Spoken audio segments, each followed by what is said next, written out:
Hello everybody and welcome back to my channel. Today, please join me for another summer garden harvest. I'm very excited. It's a beautiful morning. As you can see, the sun is really shining. It's been a couple of days that has been really raining and wet here. So let's grab our basket and let's get started. You can see guys, there's a lot of going on here and I still have many vegetables to harvest as we pass by here. The tomatoes and everything is blooming this summer. Here, let's start to harvest. I have some bottle gourd here, guys.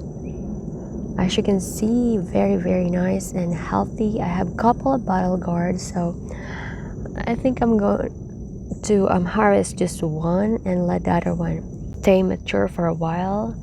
So let's start to get this one. This one is pretty big. Bottle gourd. Let's got this. I highly recommend to grow bottle gourd. It is really indeed very healthy and very productive. Even if for example you have a small garden, this is really very prolific.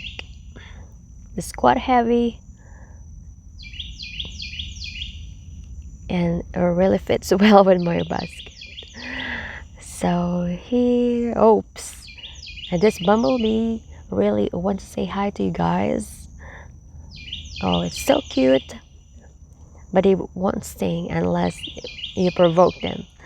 So let's continue with our harvest. It's really very hardworking bees.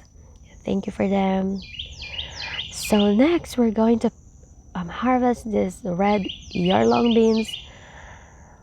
I have some more to harvest this couple of days.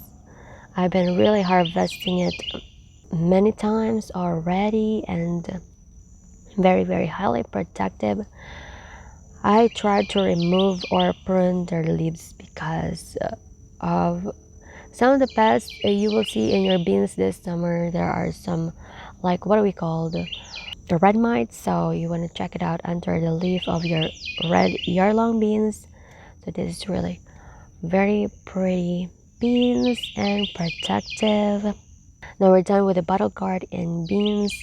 Let's go back to the garden and pick some of these beautiful tomatoes. This is really very nice. I have many tomatoes to harvest today, and let's see how much we can harvest. I have some cherry tomatoes, beefsteak tomatoes, and my wild tomatoes. And look at this, I have lots of bees here that has been really pollinating the garden. I'm so thankful and grateful for them and for the harvest today. Let's start to harvest this big tomatoes. I'm so excited to make salsa today. And stick around guys, because I'm going to show you how to make fresh salsa from homegrown tomato from a small backyard garden. So excited. Look at this beautiful big beefsteak tomato. Oops, this one fell, sorry. So let's pick this up, but it's still in good shape.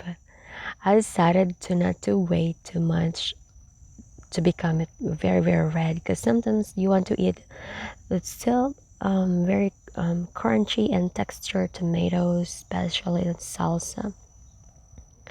And look at this big one. This is one of the biggest tomatoes I've ever grown in my entire life, and it is very satisfying and almost the size of my palm. Really very great beefsteak tomatoes. I'm excited to make a video on how to grow beefsteak tomatoes for you guys. It is really a very happy adventure to grow this type of tomatoes, because on my first year of growing, I have been really growing just a tin of small tomatoes. I have some more few here. These are really heavy and fresh. right from the vine. And look at this, really, I love it. Have you grown beefsteaks, tomatoes before? It's really good to eat it fresh because the skin is not that tough or thick. It is really thin. These are organic beefsteak tomatoes.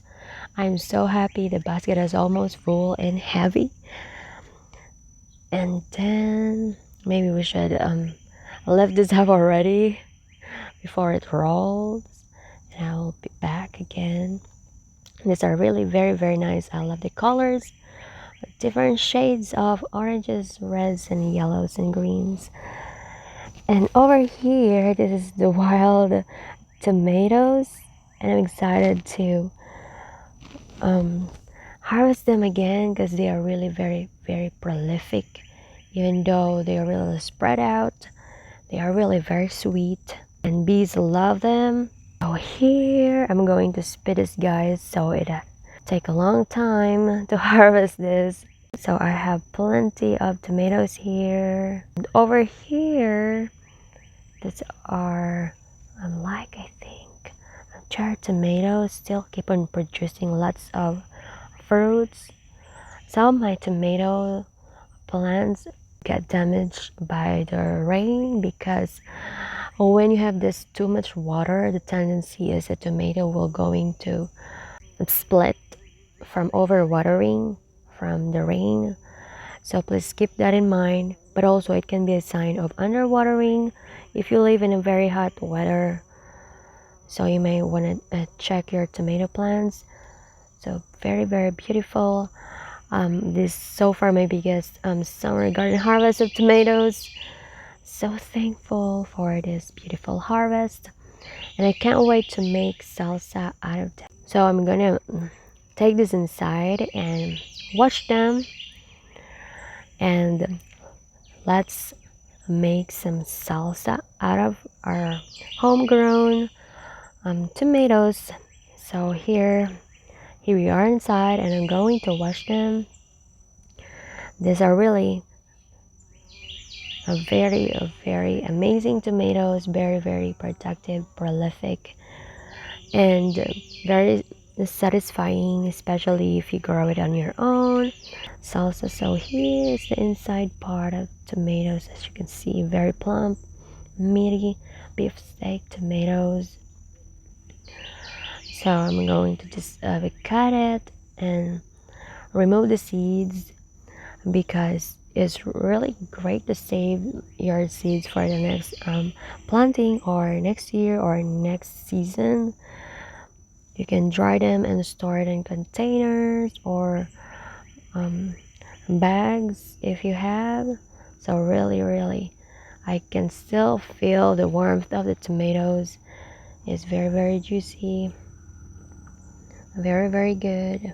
This tomatoes is really very versatile. You can eat it raw or even saute them in soup or stews in any way you want it. Bake them, eat it fresh. I've tried making your own salsa, guys. So this is my ever first time to make my very own salsa from my homegrown tomatoes. It's really perfect for summer because your body wants some fresh food. And then once we are done removing the seeds, we're going to slice it and just chop it in cubes or in dice. It's like this. You can even chop it a little bigger in either way you want it. So this is really very easy. It's homemade salsa. Once you are done with your tomatoes, you can cut some few onions as well. You can cut them in very thinly or dice as well. I like it very thin, but you can cut it chunks if you like likeness. So here I'm done with the tomatoes, the onions, and now we're going to put apple cider vinegar. This is really a very healthy vinegar, organic. So I'm gonna grab the spoon We're going to put like one, two,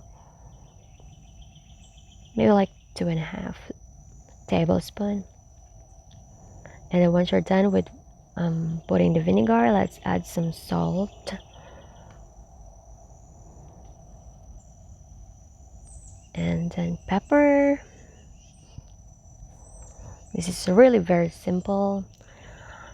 Salsa, and then you might want to mix it together. Really very beautiful, very fresh. The aroma,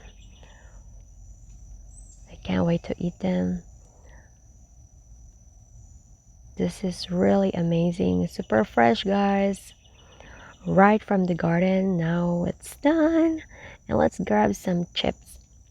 These are some organic tortilla chips, but you can eat them with whatever chips you have, or eat it as is. You can throw them in eggs. Either way, there are lots of ways you can eat this homemade salsa. Really very good, fresh from the garden. So there you go, guys.